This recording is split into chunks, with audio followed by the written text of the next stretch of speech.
श्री रेणुका गडावर तिसऱ्या माडेला पुजारी भवानीदास भोपी, संस्थानचे विश्वस्त चंद्रकांत भोपी यांच्या हस्ते श्री रेणुका मातेला अभिषेक करून शेंदूर लेपन करण्यात आले।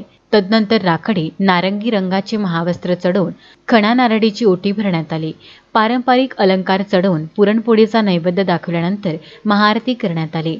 यावेळी मुख्य गाभाऱ्यात विश्वस्त संजय कान्नव, अरविंद देव, शुभम भोपी, भवानीदास भोपी, शीतल केदार यांची उपस्थिती होती। या धार्मिक पूजाविधीचे पौराहित्य चंद्रकांत रिठे यांनी केले। यावर्षी तिथीचा क्षय आल्याने शनिवारला तिसरी व चौथी माळ एकाच दिवशी आल्याने घटावर 2 माळा चढविण्यात आल्याची माहिती विश्वस्त दुर्गादास भोपी यांनी दिली।